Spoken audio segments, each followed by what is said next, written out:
Hi, my name is Michael Santos, and I want to thank you for giving me your attention and allowing me to present this material on why your practice may benefit by adding compliance training to your suite of products and services. I mean, let's face it, you're working with business professionals, many of whom turn to you for not only accounting advice, but also for guidance on how they can, protect their assets and protect their business. And in this era of bigger government, one of the things that we need to be thinking about is the danger of government investigations. We love to work with accounting firms and help them develop new revenue streams by offering compliance training and risk management services to small, medium-sized, and even large businesses. We are really confident that you can add a higher level of service to the customers that you see, and also a higher level of profits to your own firm if you bring in this training that will help people really understand how they can lower their risk levels to a government investigation, and how they can train their team better, and how they can avoid the complexities and the costs and the stress that comes when government agencies, whether it's a civil law enforcement agency or a criminal law enforcement agency, targets them for prosecution. And so we put together not only this course, but a PDF that you see me scrolling through here, and I'm going to take the time to read it so you can get the benefit of this course right now. And of course, in the download section, I will put this PDF that you can take and read at your leisure. But this is our course called Compliance 101, which we would make available to anybody that wants to distribute it to their clients. And we would love to show you and have a one-on-one conversation with you to talk about the benefits of compliance training and risk management training. We really think this is a growth industry, and it fits really hand in glove with accounting firms, because accounting firms have such a close relationship with the clients that they serve. So I'm going to read this first lesson to you, which is why compliance training is so important. You see, our nation has made a commitment to mass incarceration. We incarcerate more people per capita than any nation on earth. And although most people are intentional when they break laws, many people serve time in state and federal prisons despite never having had any intention to break the law. Rather, they made decisions during the course of business or life that brought those people to the attention of government investigators. And those investigations later turned to criminal charges for white-collar crimes. Now, in an effort to help more people avoid the indignity of being the subject of a government investigation or the pain of a criminal prosecution, business leaders and the people that comprise business teams should learn about criminal justice systems and government investigations. Effective compliance training shows business owners and the people with whom they work how and why their decisions on the job can potentially lead to government investigations and charges for white-collar crimes. Now, we all have ideas about what it means to be a best-in-class, successful company. Yet regardless of how successful a company becomes, it is never immune from being taken down by a government investigation. For example, if we ask any group to give us their impression of successful technology companies, we're likely to hear the following names: Apple, Google, Facebook, Amazon, and Microsoft. Many of us would consider the above-mentioned companies as models of excellence. They're famous for creating trillions of dollars in value, creating millions of jobs, generating billions of dollars in tax revenues, and providing enormous value to consumers. Besides being success stories, these companies all share something else in common. Each of the above-mentioned companies has been the subject of a government investigation. Many people that worked in those companies had to respond to questions from government investigators. Our team at Compliance Mitigation does not make a judgment call with regard to the reasons behind the investigation or the usefulness that investigation would serve. Rather, we want more entrepreneurs, business leaders, and team members to understand how government investigations can threaten business and careers. The more a person knows, the more equipped a person becomes to make better decisions, hopefully to avoid being brought in as a witness, a subject, or a target of a government investigations. And we're going to cover those terms a little bit later in these lessons. But from our perspective, business leaders define success by solving problems for customers, bringing value to shareholders, and creating jobs that contribute to vibrant communities. Investigators begin their task with a different objective. They believe the company has done something wrong, and as such, they will say that they want to get to the truth, but they will define success by obstructing business operations or complicating the lives of business leaders and the entire teams that they target. Big government leaders do not limit their attacks to the most successful companies. Elected officials create many government agencies that investigate business operations, business leaders, and people who have decision-making power in businesses. That means even small companies and leaders of those companies that have decision-making power are also vulnerable to government investigations and charges for white-collar crimes. As a diversion, we're now looking at the news, and I'm filming this in March of 2021, where President Trump's former accountant has been brought into a government investigation and is under enormous pressure. So the more we learn and train about government investigations and compliance systems, the better we prepare ourselves and position ourselves to avoid the complexities that can follow. And that's one of the reasons that it makes so much sense for business leaders and functionaries within each company and accountants to learn about government investigation. That insight can help people involved in businesses both save and make money. You might ask, how can investing in compliance help a company or people make more money? Well, compliance is all about transparency. It's about documenting processes and following best practice approaches to business. The more companies train people how to follow such procedures, the more effective companies become at messaging.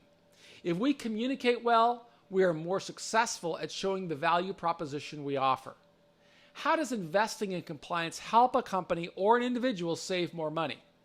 Well, investing time and energy to develop effective compliance systems can lead to lower business insurance costs and can lower the enormous risks that business owners and decision makers have to reserve for litigation expenses. Further, they provide insight into business operations and how they might run more efficiently. Good compliance systems can also lower the risk levels to internal fraud. Besides saving or making money, investing in ongoing compliance training represents an excellent insurance policy for the company. No company wants to become the subject of a government investigation. The investigations are costly. And in many cases, those costs run into the seven figures, both for the business and in many cases for individuals. Investigations potentially can obliterate a business. If authorities bring charges for white-collar crime, they also can lead to loss of liberty for some people. So an evaluation. In June 2020, the Department of Justice's Criminal Division updated its evaluation of corporate compliance programs. Essentially, the government white paper offered guidelines for prosecutors to consider when they deliberated over offering leniency, non-prosecution agreements, or deferred prosecution agreements to businesses. According to the guidance, prosecutors must question the business as follows. Is the corporation's compliance program well designed? Is the program being applied earnestly and in good faith? In other words, is the program adequately resourced and empowered to function effectively? Does the corporation's compliance program work in practice? If we know that prosecutors will ask those questions when assessing a business's compliance program, then business leaders and team members should ask similar questions. By investing time, energy, and resources to understand the importance of compliance, leaders can design a best practice approach in the design of their compliance training. Large companies may deploy resources to hire white glove law firms that specialize in risk management. And those law firms may earn millions of dollars in fees by doing a deep dive to understand a company's operations. They will perform risk assessments to identify potential problems, assessing the regulatory landscape, the potential clients, and the business partners, as well as transactions with foreign governments, payments to foreign officials, use of third parties, political contributions, and so forth. Yet small to mid-sized companies may not have the resources to hire such law firms, and that's one of the reasons other professional organizations like accounting firms can really fill a vacuum in the marketplace. Because if those small companies are doing business, their lack of resources will not make them any less vulnerable to investigations and potential prosecutions. In fact, those small to medium-sized businesses may be easier targets for government investigators. And for this reason, all businesses benefit by helping team members learn more about the real-life consequences that followed for people that lost their liberty as a result of government investigations. Such training spreads awareness on the collateral consequences that could result from bad decisions made during the course of business. In making people more aware, our team at Compliance Mitigation can lessen risks for individuals and for businesses that want to show a commitment to minimizing problems with regulators. We want to broaden our reach by working with more professional financial services firms, giving them access to the intellectual property we're investing to create every single day, because we believe there's a real synergy with what you do and the way that you serve your clients and what your clients need. And working together, I think we benefit each other. Companies that want to minimize risk levels would be prudent to train their team members. As we say at Compliance Mitigation, we did the time so you won't have to. So let's talk about corporate fraud. Internal corporate fraud is an ever-growing problem. Government prosecutors bring charges against thousands of people every month for white-collar crimes. Those charges bring massive legal fees, large fines, and potentially criminal liabilities. Management leaders may not have a clear process on how to prevent fraud and how to respond if they uncover a fraud. We offer this introductory compliance course to assist companies with the following objectives. 1, we help all team members understand the implications of a government investigation. 2, we identify best practices within corporate operations and encourage employee compliance. 3, we improve messaging and corporate storytelling. 4, we minimize risk to litigation. 5, we teach businesses how to develop a best practice approach to respond to a government investigation. And 6, we develop a mitigation strategy in the event of a government investigation. We encourage company leaders to use the modules our team at Compliance Mitigation creates to help all people on the team understand the costs and collateral consequences of a government investigation. Strength comes through proper preparation. And members of our team have worked with numerous entrepreneurs that didn't know their business practices violated regulations or how their policies could expose them to the enormous costs of litigation or a government investigation. For example, a small business that advertised debt relief services accepted advance payments from consumers.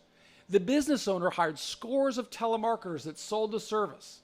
By accepting advance payments from consumers, the business leaders and decision makers made themselves vulnerable to government investigations. They weren't aware of the Federal Trade Commission's prohibitions against collecting advance fees, nor did they understand how a government investigation could lead to litigation, an asset freeze, and forfeitures that would cripple their business.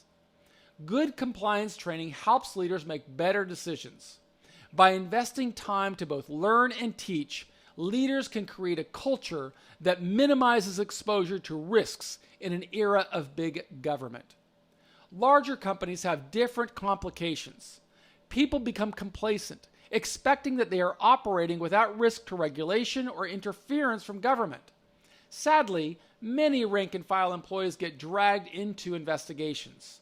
Their responses to the investigations can bring them into further problems. Our nation's prison system confines thousands of people that once worked in large companies. Prosecutors convicted those people of white-collar crimes, even though the people professed to be doing their jobs without any knowledge that they were breaking laws. Although people may begin working in a company with the best of intentions, something can happen during the course of a person's career to throw them off track. And thinking that they could get away with certain actions, some people engage in behavior without fully understanding the consequences. For example, consider the case of David Smith, who faced charges for crimes he committed while on the job as a manager at Quest Diagnostics. David faced personal financial problems and as a result concocted a complex reimbursement scheme, creating systems that would lead his employer to reimburse him for fraudulent expenses. Smith created fake companies, invoices, and expense reports for payments he had supposedly made on Quest's behalf. An internal investigation revealed that Smith had forged his boss's signature, and the internal investigation uncovered losses totaling more than $1.2 million. Quest referred the case to the FBI. A judge sentenced Smith to 5 years in prison. Besides the financial loss and Smith's criminal liability, the distraction undermined confidence in Quest Diagnostics' management team. Better compliance training serves companies and individuals by broadening awareness of the consequences that follow white-collar crime, helping people think before they compromise their values, and providing transparency into businesses, processes, potentially lessening occurrences of internal corporate fraud. We've got to learn about the fraud triangle. People like David in the example above may not set out to engage in fraudulent behavior, but unforeseen circumstances can impact behavior. Educators identify a fraud triangle that, theoretically, creates a perfect storm for fraud. The three corners of the fraud triangle include opportunity. A person like David Smith had to be in the position that would allow him to create the scheme. If he were not in the managerial position, he would not have been able to initiate the scam. Pressure. David Smith's supervisors may have considered him a competent, trustworthy employee. They may not have known pressures he felt in his personal life. 3. Rationalization. A person like David Smith may think that the company is so big and profitable that no one would even notice the missing funds, or perhaps that he was entitled to them. Although hindsight is 20/20, we can always learn from real case studies.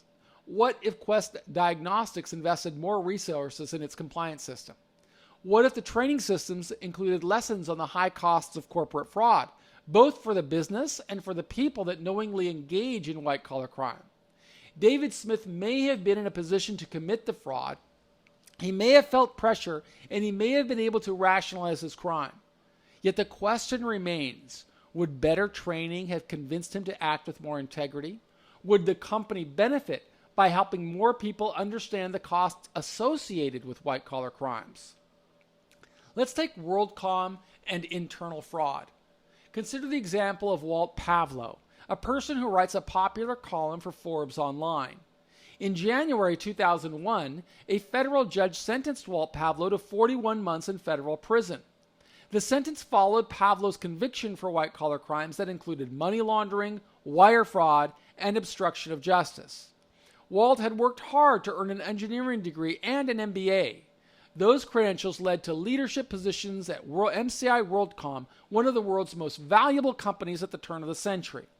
In his role as a finance manager, Walt described the pressure he felt to report higher revenues than the company earned. The supervisors that oversaw his department wanted to boost WorldCom's financial performance, likely with pressure from the top. When Walt saw that other leaders entered fraudulent transactions, he felt justified to create his own fraud to enrich himself. Ordinary people may not expect a multi-billion-dollar global corporation like WorldCom to engage in fraud. Neither would they expect a family man with a professional education to exploit the fraud he discovered and then create his own scam rather than turn it in. Members of our team have met and interacted with thousands of people that served time for white-collar crimes. Despite leading or working with companies that had compliance training manuals, they did not get the message. To make compliance a part of any corporate culture, leaders should include regular training that includes real-life stories. Those stories will help team members appreciate the magnitude of problems that can come with a government investigation.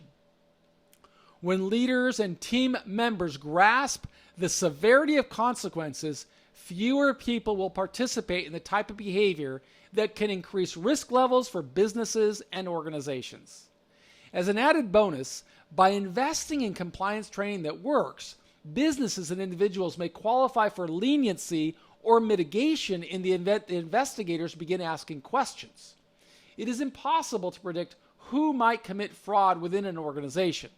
The vast majority of people that engage in white-collar crime do not have criminal histories. Yet, as the theory of the fraud triangle suggests, those people may be in a position to commit fraud. They may feel pressure that induces them to participate in fraud. They may rationalize their behavior for any number of reasons. Good training may lower risk levels for businesses and for individuals. Consider statements that our team at Compliance Mitigation found during research for the creation of our course materials. According to Carnegie Mellon University's report on insider fraud in financial services, employees working in accounting, operations, sales, upper management, customer service, purchasing, and finance commit 75% of all corporate fraud. Employers frequently assume that people always act with integrity, even after being hired. Since businesses incentivize managers to focus on meeting targets and goals rather than detecting fraud, commitment to ongoing compliance training frequently suffers. In a report that Intel published, grand theft data inside sources cause 42% of all company security breaches. Those security breaches can lead to government investigations and litigation, exposing businesses and individuals to enormous levels of stress. Corporate fraud represents one of the government's highest criminal priorities. The FBI estimates that white-collar crime costs Americans more than $300 billion annually. Those crimes run the gamut from accounting schemes designed to deceive management, investors, auditors, and analysts about the true financial condition of a company, to cases involving fraud on the government and insurers, vendors, and clients. Government agencies scrutinize telemarketers, brokers, cryptocurrency businesses, cannabis organizations, financial services, and the healthcare field. The FBI partners with numerous agencies to capitalize on their experience in specific areas such as securities, taxes, pensions, energy, and commodities. The Bureau has placed greater emphasis on investigating allegations of these frauds, and FBI agents frequently broaden their reach by partnering with other agencies, such as the Securities and Exchange Commission, Commodity Futures Trading Commission, Federal Trade Commission, Internal Revenue Service, Department of Labor, Federal Energy Regulatory Commission, U.S. Postal Service, Secret Service. The Department of Homeland Security has its own independent mandate to criminally pursue fraud, financial crimes involving blackmail, contract fraud, grant fraud, money laundering, bribery, immigration fraud, and program theft. Government investigations are likely to increase as a result of COVID-19. The CARES Act subjects companies to additional scrutiny by establishing 3 new oversight bodies, including the Office of the Special Inspector General for Pandemic Recovery within the Treasury Department, the Pandemic Response Accountability Committee, consisting of the Inspector Generals for Departments of Defense, Education, Health and Human Services, Homeland Security, Justice, Labor, and the Treasury, among others, and the Congressional Oversight Commission. In fact, dozens of cases have already been brought in connection with abuse of the Payroll Protection Program. So what's the value proposition? Well, building a compliance program will protect businesses, shareholders, communities, and individuals. On the surface, the investment may feel like a wasteful expense and a hassle. Yet effective compliance programs represent an opportunity to both increase revenues and decrease risk for debilitating costs. They provide an excellent return with peace of mind. As an aside, they may pay for themselves in a variety of ways, including lowering exposure to fraud, waste, and theft of company assets, creating a more inspiring corporate culture with transparency, reducing insurance costs, opening opportunities for increased efficiencies, and improving internal communications and messaging with prospective customers. Good compliance metrics may also put a company in a good position to argue for a deferred prosecution agreement in the event that somebody goes rogue within the organization, and they want the company owners just want to avoid total disruption. Sometimes the government brings an action but realizes it needs the assistance of the company to prove wrongdoing. For example, federal prosecutors entered into a deferred prosecution agreement with Samsung Heavy Industries in 2019. The company agreed to settle matters by paying a fine and cooperating with the government's investigation of bribery. The deferred prosecution agreement likely saved millions of dollars for shareholders and may have spared some people from going to prison. Maintaining compliance equips employees to do their jobs well, reach career goals, and keep consumers happy.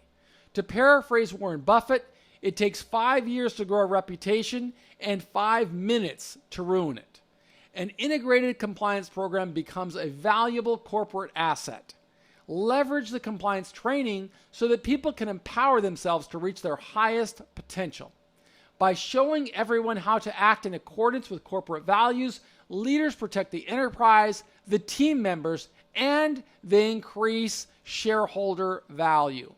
Now, in the next segment of our course here, we're going to talk about really what is corporate fraud. And this is we've got some more courses on this that's part of our program that specialize on corporate fraud and white-collar crimes.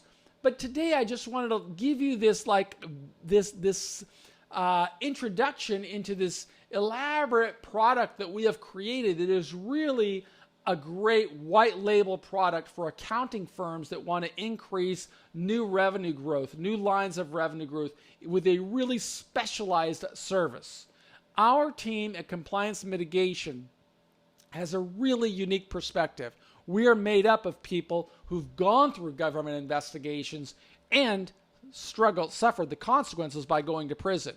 As our motto says, we did the time so you won't have to. And what we really want to do is partner with teams like you so that we can increase your revenues by helping your clients protect themselves with risk assessment tools and compliance training and risk mitigation techniques that will really protect their enterprise. And that's why we think this is a real great mutually beneficial opportunity. And stay tuned because I've got another module coming up, but let's go ahead and take a little break right now. Thanks.